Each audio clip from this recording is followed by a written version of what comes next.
Halo semuanya, selamat datang di pembahasan kita kali ini. Pernah nggak sih kalian ngerasa kalau tanah yang kita injak ini ya cuma fondasi kaku yang diem aja? Nah, hari ini kita bakal ngancurin ilusi itu. Ternyata bumi kita ini hidup loh. Dia bernafas, bergerak, dan digerakkan oleh mesin raksasa di bawah sana yang nggak pernah berhenti bekerja. Penasaran kan? Yuk langsung kita bahas. Oke, ada 5 hal seru yang bakal kita obrolin hari ini. Mulai dari kulit bumi yang dinamis, mesin daur ulang batuan, kekuatan penggerak muka bumi, cincin api dan bencana, sampai mitigasi dan kehidupan. Kita bakal jalan-jalan dari kerak terdalam sampai ke permukaan tempat kita tinggal. Sering banget kan kita lihat di buku pelajaran geografi, bumi digambarin seolah-olah aman banget di genggaman tangan kita. Kelihatannya tenang, damai, padahal aslinya, wah, di balik lapisan luarnya, kekuatan internal bumi itu liar banget. Dia terus bergeser dan terus-menerus merombak bentuk daratan tempat kita hidup.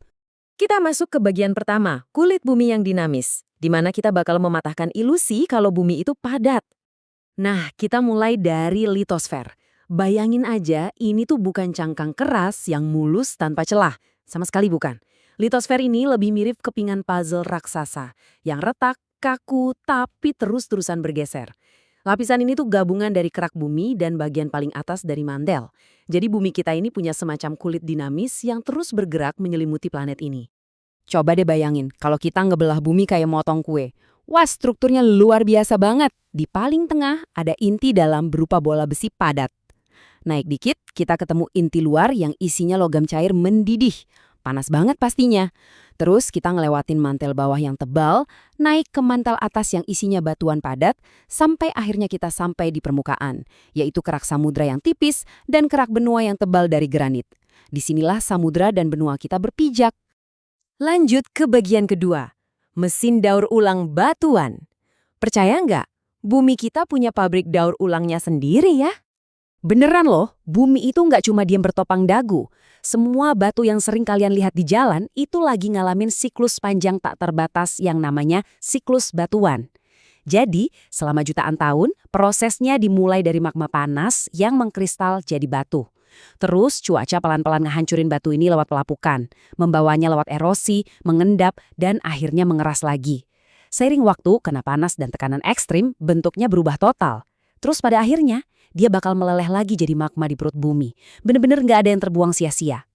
Nah, dari pabrik daur ulang raksasa tadi, keluarlah 3 jenis batuan utama. Pertama, ada batuan beku.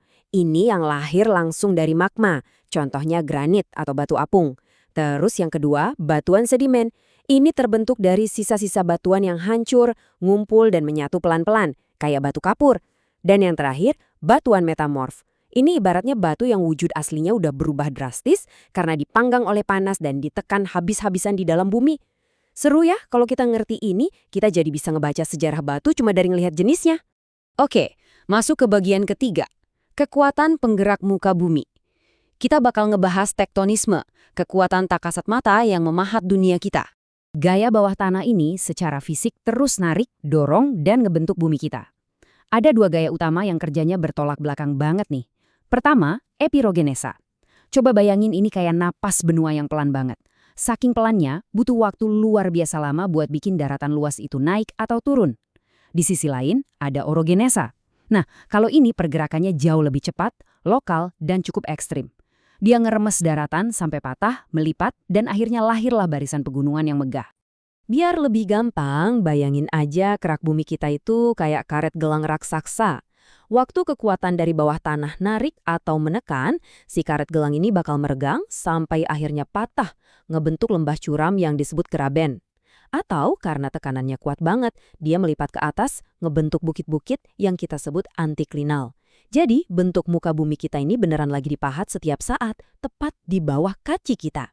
Terus, pertanyaannya sekarang, apa yang terjadi kalau kekuatan bawah tanah yang luar biasa besar ini udah nggak bisa ditahan lagi dan akhirnya meledak menembus permukaan?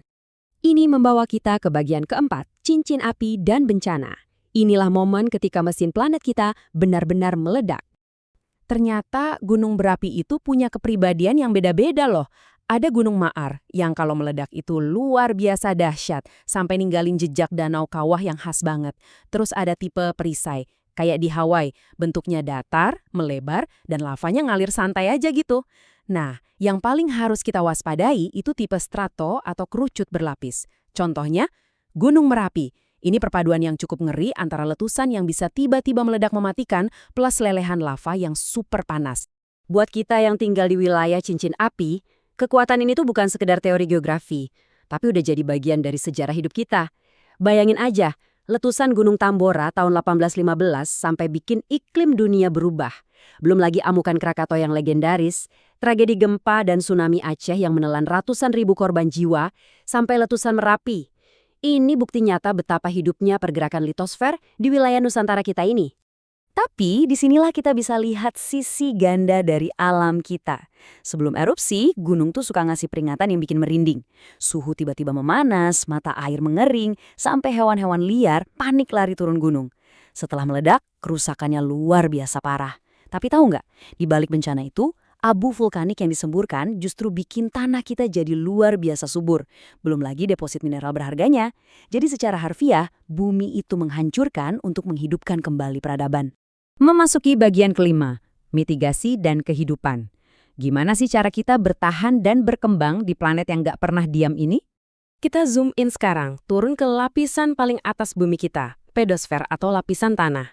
Ini sebenarnya efek samping yang luar biasa indah dari ganasnya siklus batuan tadi. Disinilah pertemuan magis terjadi. Sisa-sisa batuan yang hancur bercampur sama udara, air, dan materi organik yang udah mati. Hasilnya, panggung utama bagi tumbuhnya semua kehidupan biologis di planet kita, termasuk makanan yang kita makan setiap hari.